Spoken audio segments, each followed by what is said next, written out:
Boa noite à família da Fraternidade Espírita Irmã Sheila, família da qual atualmente eu faço parte. Que a paz de Deus esteja com vocês.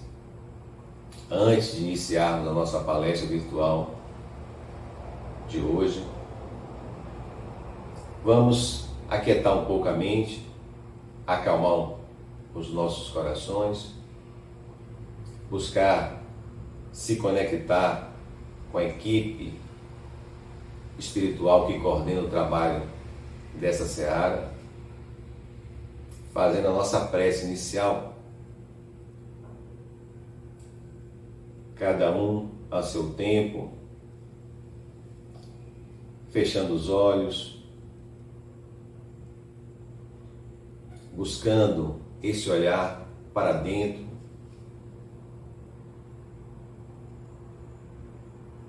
agradecendo ao Pai Criador pela oportunidade da vida, da existência, ao Mestre Jesus, esse irmão carinhoso, amoroso, pela luz que nos envolve, pela luz que envolve os nossos lares, envolve essa seara, envolve os nossos familiares. E agradecer em especial a irmã Sheila e toda a sua equipe, rogando a eles que nos ajude no entendimento da mensagem dessa noite. Que assim seja. Agora também, cada um ao seu tempo, abrindo os olhos, buscando essa conexão, essa energia que já nos envolve. Nós não estamos presencialmente na casa, mas com certeza a psicosfera que envolve aquele ambiente é a mesma psicosfera que nos conecta agora, que nos envolve agora. O tema escolhido para hoje é orgulho e humildade. E a nossa palestra de hoje tem como obra básica o Evangelho segundo o Espiritismo, que, como diz Kardec, logo na folha de rosto, o Evangelho segundo o Espiritismo com a explicação das máximas morais do Cristo. Em concordância com o Espiritismo e suas aplicações às diversas circunstâncias da vida. Eu sempre faço questão de trazer essa mensagem, essa informação trazida por Kardec na folha de rosto do Evangelho segundo o Espiritismo. Porque Kardec, logo na folha de rosto, nos mostra que essa obra contém os ensinamentos morais do Cristo, mas nós não devemos ficar limitados à leitura do seu conteúdo, mas devemos aplicar o seu conteúdo. Aplicar no nosso dia a dia, na nossa vida como um todo. Não basta apenas a leitura, mas necessitamos internalizar esses conhecimentos trazidos e, acima de tudo, praticar, exemplificar. E em relação ao tema de hoje, orgulho e humildade, não pode ser de forma diferente. Precisamos nos debruçar no estudo, tanto do orgulho como da humildade, e buscar trabalhar tanto o orgulho como trabalhar a humildade. E no capítulo 7, cujo título é bem-aventurados os pobres de espírito, Kardec vai abordar esse tema orgulho e humildade de uma forma mais pontual, porque em toda a obra Kardec vai trazer algumas informações, algumas mensagens, abordando tanto o orgulho como abordando a humildade.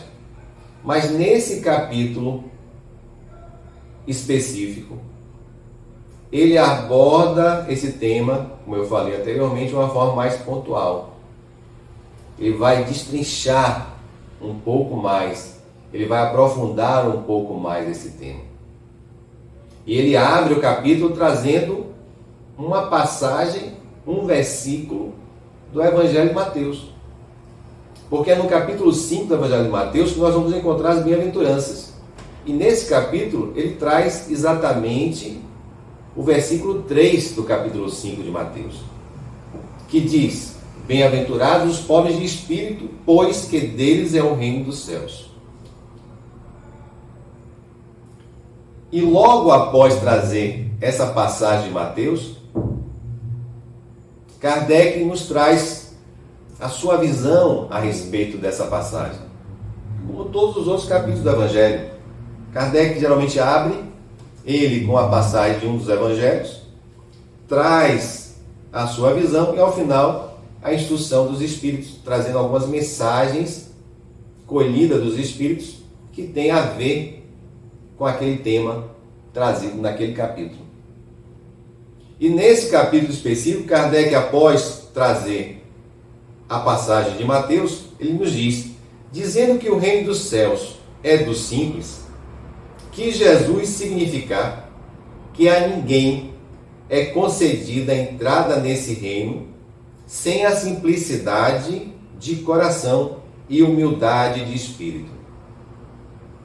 Que o ignorante possuidor dessas qualidades será preferido ao sábio que mais crê em si do que em Deus.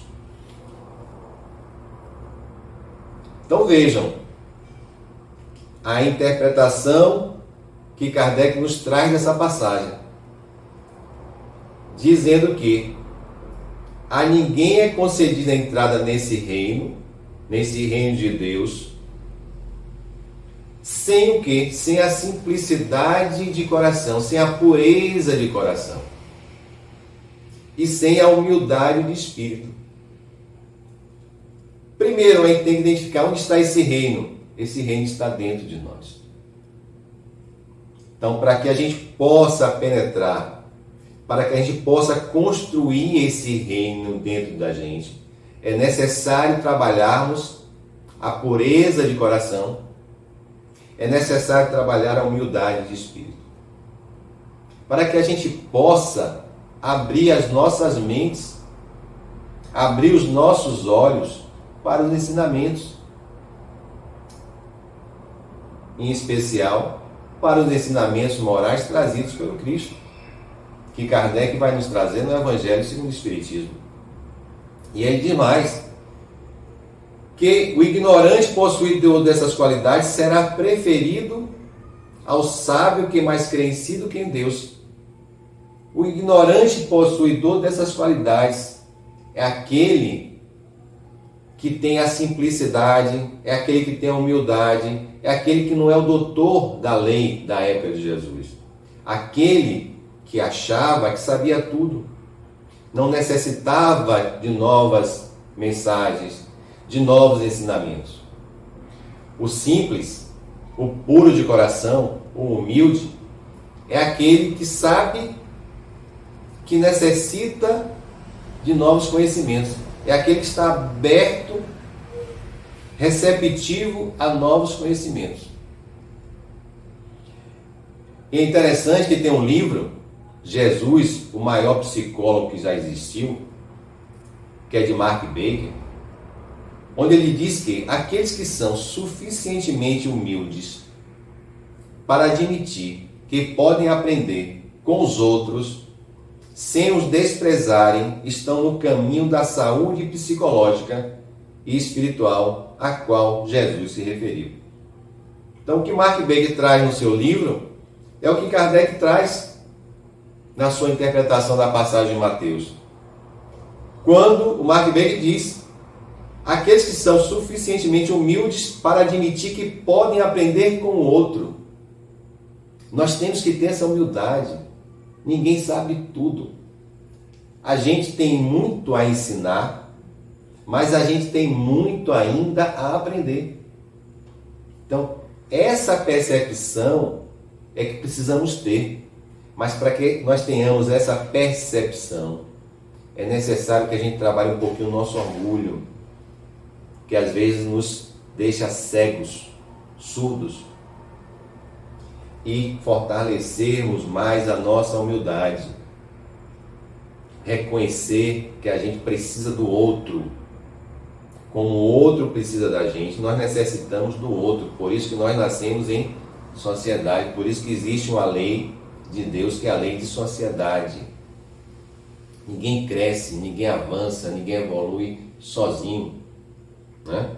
E é isso que Kardec vai nos trazer. E é interessante, só abrindo parênteses, no prefácio, que é do Espírito Verdade, que está no Evangelho segundo o Espiritismo, no segundo parágrafo, o Espírito Verdade nos traz uma mensagem que tem tudo a ver com o momento atual que nós estamos vivendo. Quando ele diz: eu vos digo em verdade, que são chegados os tempos em que todas as coisas hão de ser restabelecidas no seu verdadeiro sentido, para dissipar as trevas, a escuridão, a ignorância, para que venha a luz, para que venha a verdade, confundir os orgulhosos e glorificar os justos. Confundir os orgulhosos, exatamente aquele orgulhoso que acha que não precisa mais de nenhuma informação, de nenhuma ajuda, de nenhum conhecimento. Esse orgulhoso, ele está vinculado, ele está preso a um sentimento que não permite que ele se coloque de forma receptiva aos conhecimentos, às oportunidades que o mundo está nos dando. Que o momento atual que nós nos encontramos está nos dando. O que está acontecendo no planeta hoje não tem caráter punitivo.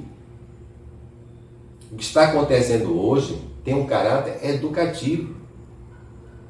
Mas para que a gente tenha essa percepção, para que a gente possa assimilar as lições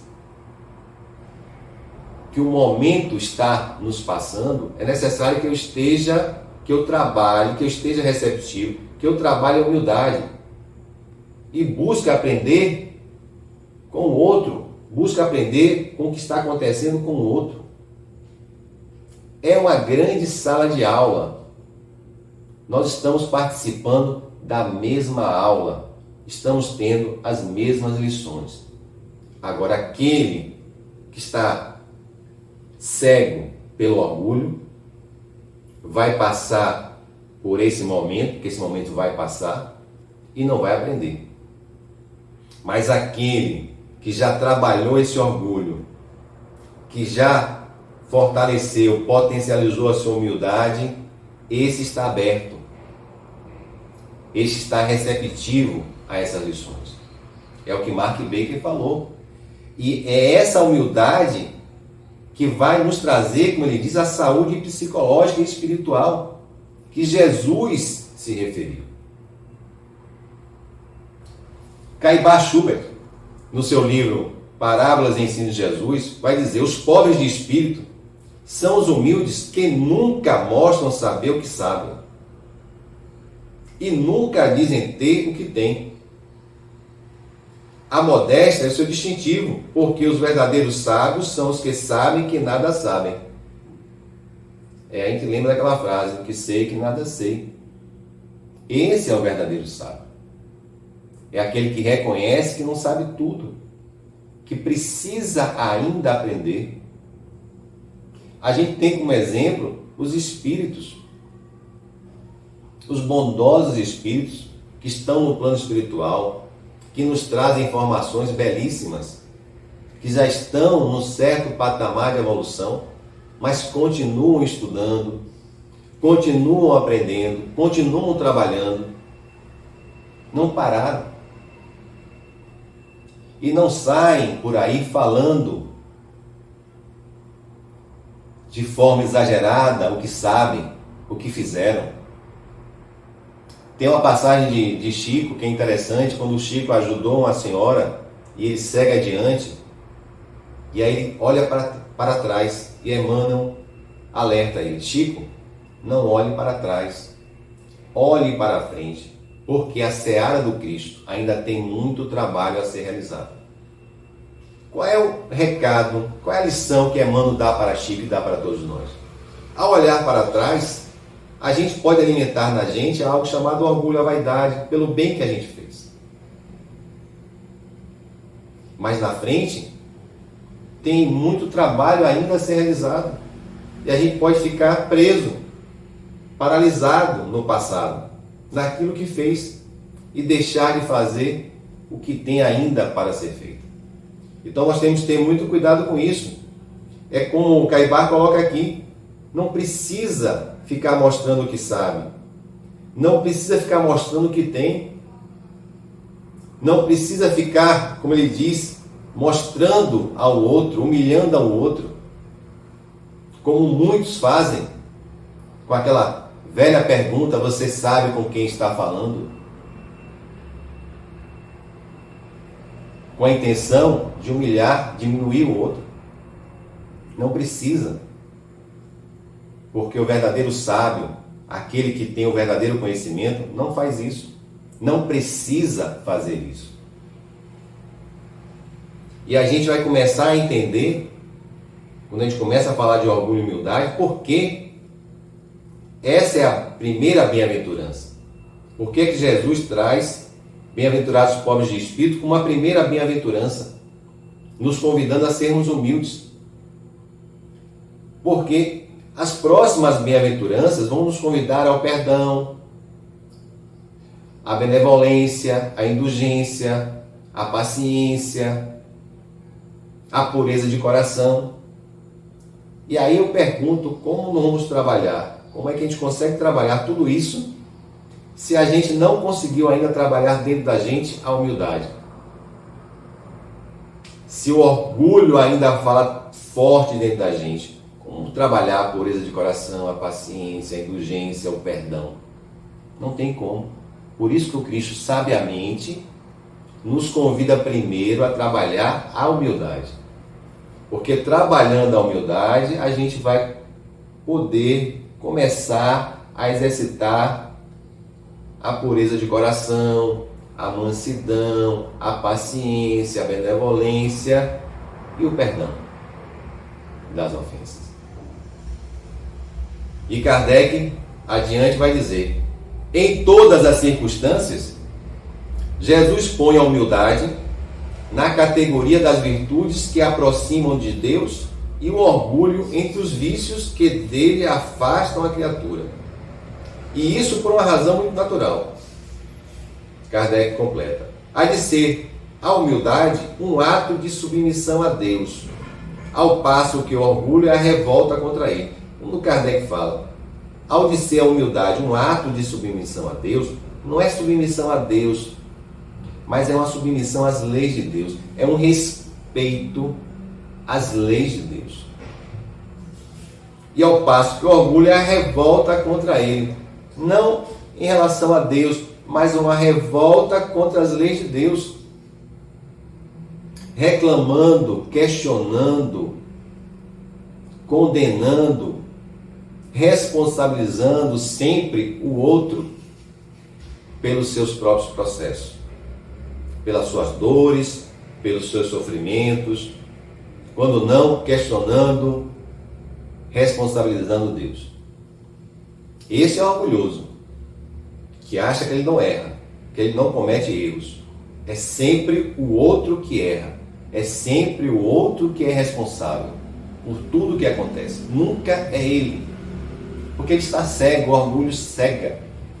O orgulho, estou falando do orgulho exagerado, que o problema não é o sentimento do orgulho, mas é a falta, é o descontrole dos efeitos desse sentimento. Porque eu posso ter orgulho de um filho, eu posso ter orgulho de um pai, eu posso ter orgulho da minha profissão.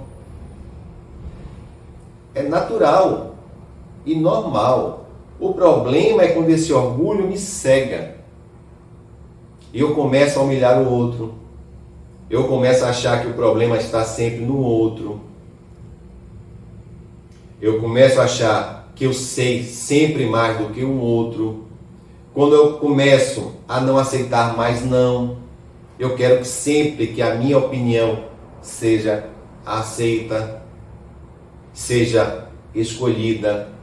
Aí eu saio do orgulho natural e cheguei no orgulho doentio, que faz mal, que prejudica, principalmente a mim. Não só ao outro, àqueles que estão ao meu redor, mas principalmente a mim. E Adenauer, no seu livro Psicologia do Evangelho, onde ele aborda os capítulos do Evangelho segundo o Espiritismo, ele vai dizer: quem deliberadamente exalta suas qualidades, porque todos nós temos qualidades, temos defeitos. O que ele está falando aqui, quem deliberadamente exalta demais suas qualidades, mesmo que as possua, pode possuir. Natural. O problema é exaltar demais essas qualidades. Torna-se orgulhoso e vaidoso. E ele vai dizer, esse orgulho cada vez mais estimulado inibe o conhecimento de si mesmo e impede a percepção da sombra. Isto é, de suas qualidades negativas e do que desconhece da própria personalidade. Então vejam, o que ele está colocando aqui é que você pode ter qualidades. O problema é quando você exalta demais essa qualidade, você fica muito preso a essa qualidade. E ao ficar preso com essa qualidade, é o que Adenauer diz aqui, você inibe o conhecimento de si mesmo. Você termina não conhecendo outras qualidades que você tem. Porque você fica tão preso àquela em especial, olhando tanto para fora e deixando de olhar para dentro, e com isso deixando de conhecer e identificar outras qualidades que você tem. E também, como você está olhando muito para fora, você termina também esquecendo de olhar para dentro e identificar também os defeitos que você tem e que precisam ser trabalhados. Então vejam o mal que esse orgulho doentio nos causa, nos atrapalha no nosso processo de evolução, de crescimento. E Joana também tem um livro que ela estuda os capítulos do Evangelho segundo o Espiritismo, Jesus e o Evangelho à luz da psicologia profunda. Joana vai dizer, a necessidade de impor-se, de destacar-se no grupo social, anula o discernimento. É aquilo que Adenauer colocou, inibe. No caso aqui, Joana diz, anula o discernimento, a percepção, abrindo o campo mental e emocional para fruir gozos e lucros pessoais em todos os empreendimentos nos quais se vê envolvido. É aquela pessoa que tem aquela necessidade de se impor em todos os ambientes que ela chega, de se destacar em todo ambiente que ela chega, em qualquer grupo social que ela esteja. Ela quer se destacar, ela quer se impor. E isso termina trazendo um grande prejuízo para ela mesma. Porque tentando se impor, se destacar em relação, como o Adenauer colocou, em relação àquela qualidade que ela exalta, ela termina perdendo a oportunidade de crescimento, de aprender coisas novas, de ter novas oportunidades, de buscar conhecimento através do outro. É aquela pessoa que já está, que às vezes é palestrante, que é facilitador de grupo de estudo e acha que não deve mais sentar para ouvir o outro. não deve mais sentar para assistir palestra, não deve mais sentar para participar de grupo de estudo, porque acha que sabe tudo. Quando nós não sabemos quase nada ainda. Precisamos muito, nós temos muito ainda a aprender. Então, o maior prejudicado somos nós. E Francisco, do Espírito Santo Neto, na sua obra Renovando Atitudes, vai nos dizer, vai nos alertar na realidade. No exame da máxima, todo aquele que se eleva será rebaixado, e todo aquele que se rebaixa será elevado. Vale considerar que não é a postura de se dar ares, ou seja, não é você demonstrar algo que você não é, demonstrar uma humildade que dentro de você não existe. É o orgulhoso que diz que é humilde. A pessoa humilde não precisa estar se exaltando, falando para todos os cantos que é humilde. Já demonstra um orgulho. Então, o humilde é aquele que exemplifica. Na prática, ele demonstra que ele é humilde. Não precisa estar falando para todo mundo que ele é humilde. Já demonstra aí um certo orgulho, né? Então, é isso que o Espírito Hamed, nesse livro, Renovando Atitudes, vai trazer através do médium Francisco do Espírito Santo Neto, da psicografia de Francisco, vai trazer esse alerta para a gente.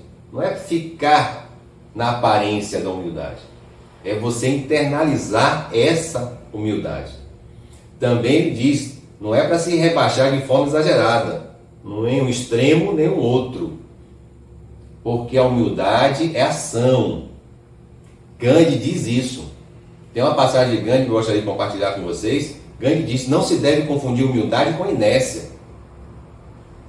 De forma alguma. A verdadeira humildade, diz Gandhi, é um serviço corajoso, ativo e constante do homem. O trabalhar a humildade não é fácil. Principalmente no mundo que a gente vive, que valoriza muito ter em detrimento do ser. Então, é um exercício, é um esforço. E diante disso, em relação a essa questão da humildade, trabalhar a humildade ser algo trabalhoso, que exige esforço, perseverança, como diz, e é um serviço ativo, corajoso e constante. Não é da noite para o dia que você vai trabalhar o orgulho, que ainda está forte dentro de você, que você vai potencializar a humildade que existe em você. E diante disso, tem duas situações que eu gostaria de trazer para a gente refletir. Duas histórias que nós conhecemos muito. Uma é a história de André Luiz. Principalmente na primeira obra da série, A Vida no Mundo Espiritual. Conhecida também como a série André Luiz, que é o nosso lar. Observem André Luiz. Qual foi a maior dificuldade dele no início, no começo da caminhada? Qual foi a maior dificuldade, o maior obstáculo para a transformação? Foi o orgulho. Porque o autor, André Luiz, no livro Nosso Lar, em especial, ele vai descrever a sua escala espiritual. Quem leu já as obras da série André Luiz, da série A Vida no Mundo Espiritual, percebeu a evolução, mostrando para a gente que a gente evolui também no mundo espiritual. Como André Luiz começou, chegou, descrito lá no Nosso Lar, e como ele vai se apresentar nas últimas obras da série. Na própria obra Nosso Lar, ao final, no último capítulo, a evolução que André Luiz já mostrou. Então, o autor descreve a sua escala espiritual, superando o seu orgulho, cultivado na terra, quando na condição de médico. Lembre-se, quando ele estava aqui encarnado, ele era médico, orgulhoso, vaidoso.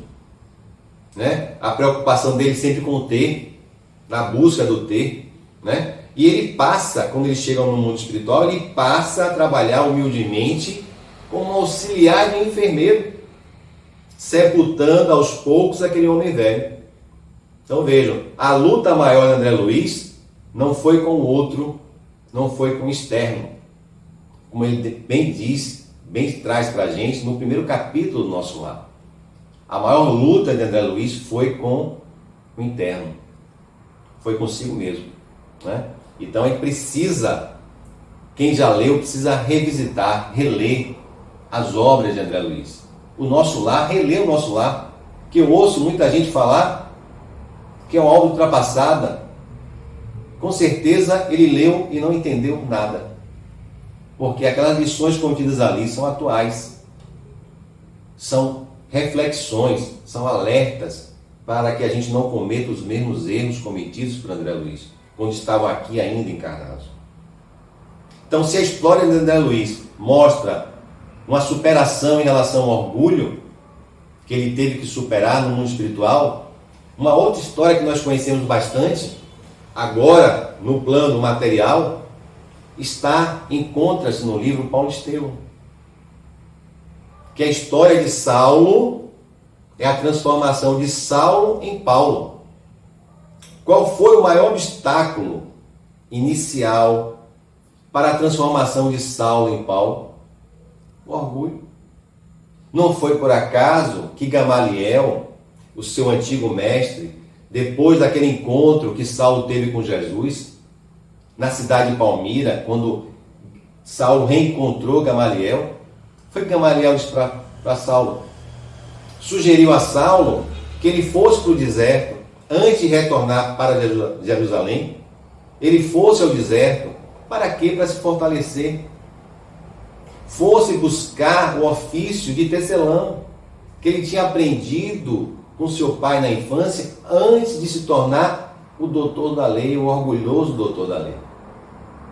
Então, com aquele convite, com aquela sugestão, na realidade, de Gamaliel, Gamaliel queria dizer o que para Paulo? Trabalhe primeiro em você o interno, antes de voltar para Jerusalém.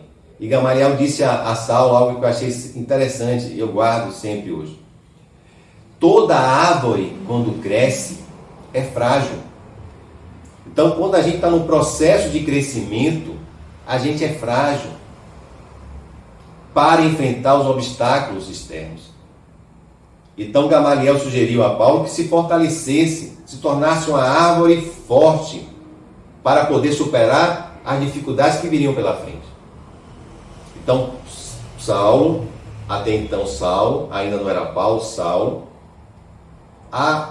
aceitou, na realidade, aquele conselho de Gamaliel e buscou o deserto. Foi trabalhar numa tenda ao lado de Áquila e Prisca, 2 ex-escravos. Imagine Saulo, doutor da lei, todo orgulhoso, perseguidor dos cristãos, tinha ido a Damasco para perseguir Ananias, e é Ananias que o ajuda a recuperar a visão. E Saulo vai conviver durante 3 anos ao lado de 2 ex-escravos, Áquila e Prisca. E ao final, nosso tempo é curto, não dá para abordar mais, mas é um livro que eu aconselho a leitura, que é uma bela trajetória, que a gente se identifica bastante com aquela transformação de Saulo para Paulo. Emmanuel nos traz um parágrafo que eu gostaria de compartilhar com vocês desse livro, que está exatamente no capítulo 2 da segunda parte, cujo título é o Tecelão. Emmanuel diz, abraçando-se estreitamente ao amigo, na realidade era o Áquila, que buscava enxugar-lhe as lágrimas, foi quando Saulo confessou que ele era o Saulo, o doutor da lei, que perseguia os cristãos. Perseguiu os cristãos e perseguiu, ajudou com seus conselhos, com suas orientações, com seus comandos, com suas determinações, ajudou a perseguir a família do próprio Áquila. Então, Emmanuel nos traz, abraçando estreitamente ao amigo que buscava enxugar-lhe as lágrimas, recordava-se de que em Damasco, após a grande visão do Messias, talvez ainda aguardasse no íntimo o orgulho de saber ensinar, o amor à cátedra de mestre em Israel, a tendência despótica de obrigar o semelhante a pensar com ele. Então, naquele momento, naquela convivência dele com Áquila e Prisca, Saulo pôde refletir um pouco a respeito desse orgulho que ainda estava dentro dele. E pôde trabalhar um pouco esse orgulho. Perceber que ele precisava trabalhar porque viriam provas pela frente, que ele precisava urgentemente se fortalecer. E se ele tivesse mantido aquele orgulho do antigo doutor da lei, ele iria ter dificuldade. Se ele já teve dificuldade mesmo trabalhando o orgulho, se ele ainda alimentasse esse orgulho, ele teria muito mais dificuldades e não teria feito o trabalho que ele fez, né, de divulgação das mensagens do Cristo. E muitas vezes essa questão acontece com a gente. Quando a gente se depara com a nossa estrada de Damasco e a gente quer seguir o Cristo, quer levar a mensagem do Cristo, às vezes a gente quer impor essa mensagem. A gente, mesmo querendo praticar a caridade, mesmo querendo levar a boa mensagem, a gente tem que ter a humildade de entender que o outro, muitas vezes, não está ainda apto, receptivo para aquele entendimento, para receber aquela mensagem, aquela semente que a gente já está apto a receber. Porque cada um tem o seu tempo, cada um está no seu estágio evolutivo. E Saulo aprendeu isso. E quando se tornou Paulo, graças a esse aprendizado, ele conseguiu levar essa mensagem a muitas pessoas, né?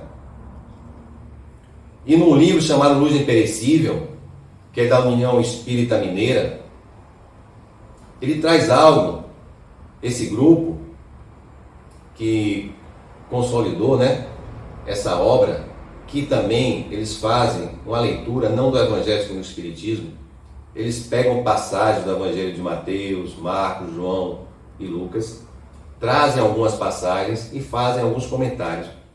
Um, em especial, eu trouxe para poder compartilhar com vocês, tem tudo a ver com o nosso tema de hoje.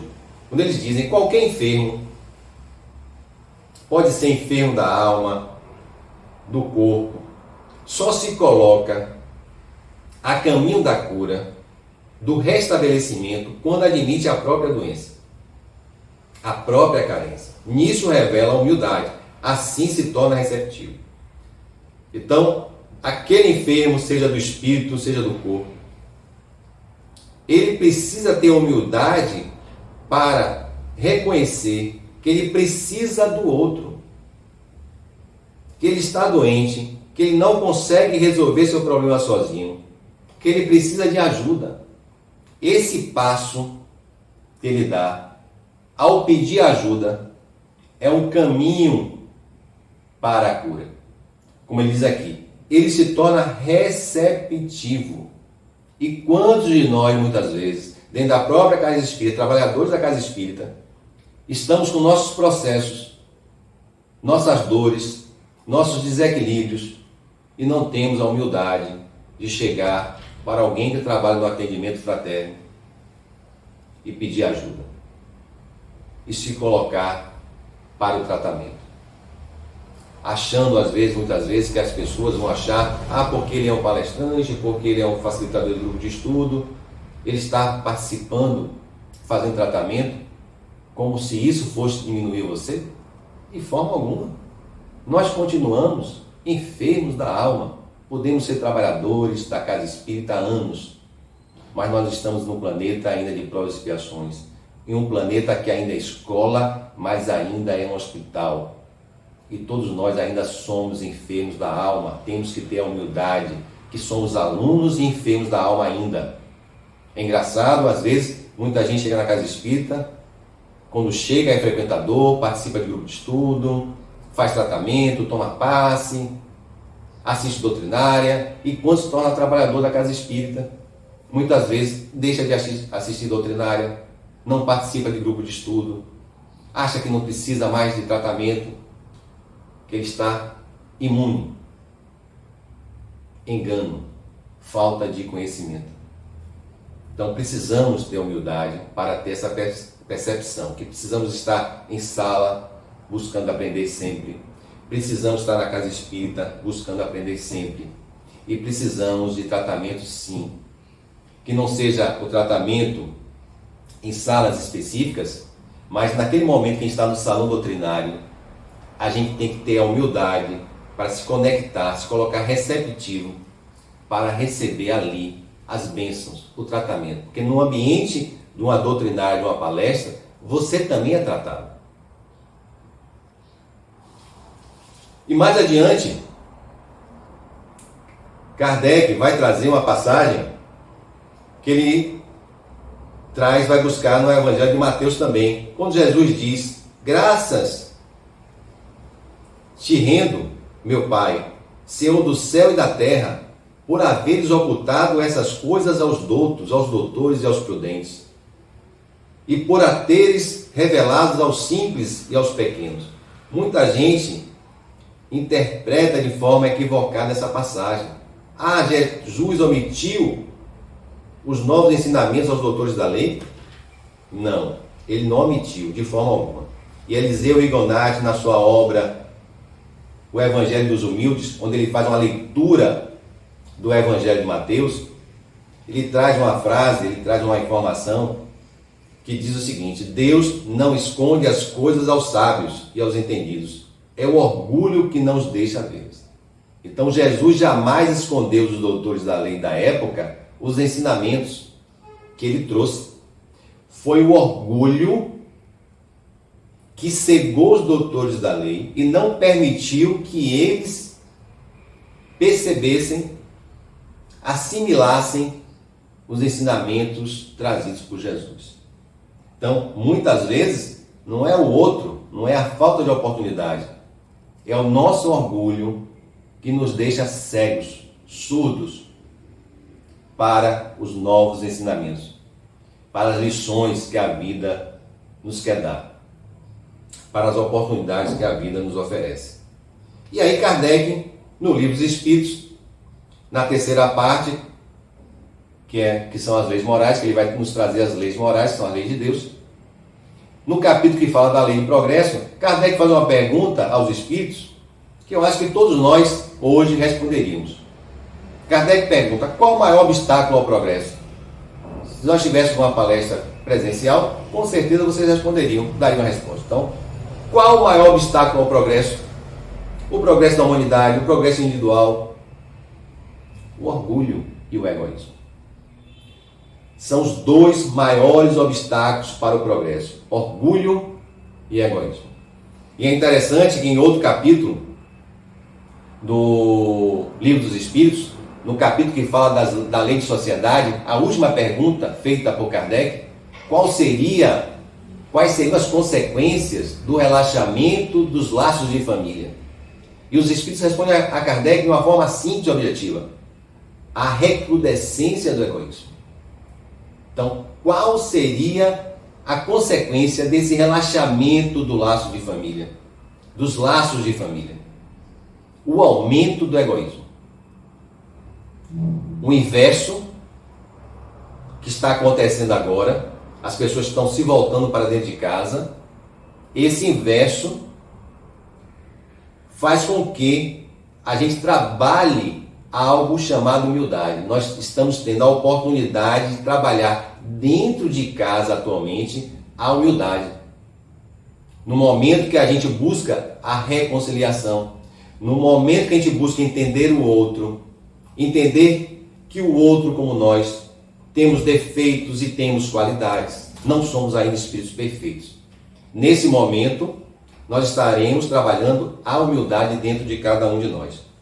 E para fechar, vocês perceberam que o tema é vasto, riquíssimo, né? Por isso que eu trouxe para vocês as referências das obras, para que vocês busquem estudar em casa, ler em casa, para acrescentar mais informações. Uma mensagem do Espírito Lacordaire, na instrução dos Espíritos que está nesse capítulo, quando ele nos diz: despertai, meus irmãos, meus amigos.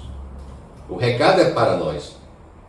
Que a voz dos Espíritos ecoe nos vossos corações. Sede generosos e caridosos. Porém, sem ostentação. Isto é, fazer o bem com humildade. Que a mão esquerda não veja o que dá a mão direita. Que cada um proceda pouco a pouco à demolição dos altares que todos ergueram orgulho, porque todos nós temos dentro de nós o orgulho. Precisamos ter a humildade para reconhecer isso. Agora, quem precisa é o quê? É começar a demolir esses altares que nós erguemos em relação ao orgulho. E ele finaliza numa palavra: sede verdadeiros cristãos e tereis o reino da verdade. Na casa espírita, nós que somos trabalhadores, médicos trabalhadores, o tempo já está se esgotando, nós já estamos chegando ao final.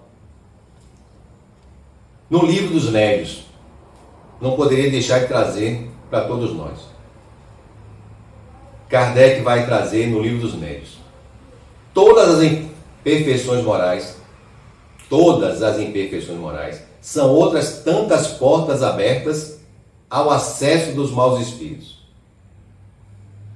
Nós sabemos disso. Aqui, porém, eles exploram com mais habilidade é quem? Qual é a porta, qual é a imperfeição que eles exploram mais na gente? É o orgulho. E qual o motivo disso? Kardec explica. Porque é a que a criatura menos confessa a si mesmo. Então, por que os obsessores buscam mais bater na porta do orgulho? Porque o orgulhoso não admite que é orgulhoso. Você já tentou dizer para o orgulhoso que ele é orgulhoso? Ah, Maria, vai comprar briga.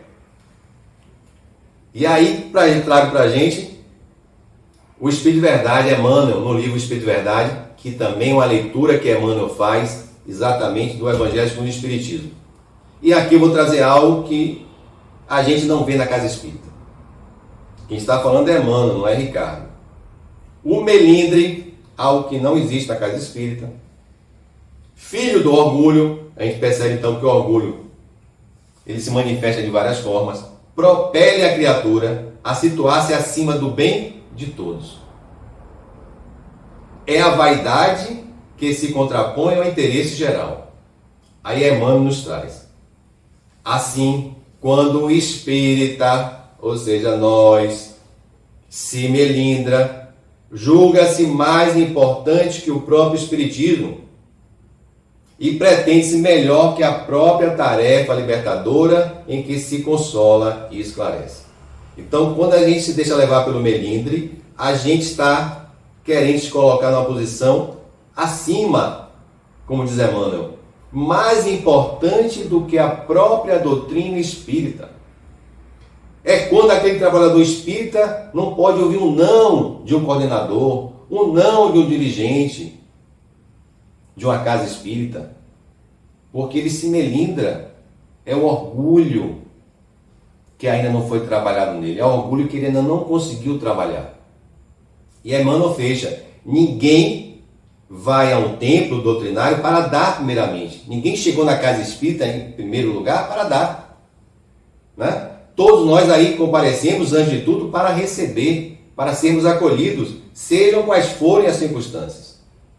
Então, evitemos tal sensibilidade de porcelana que não tem razão de ser. Então, nós precisamos buscar urgentemente a trabalhar o orgulho. E o melindre é uma das manifestações do orgulho que a gente mais identifica, que eu mais identifico nesses anos de movimento espírita dentro das casas espíritas.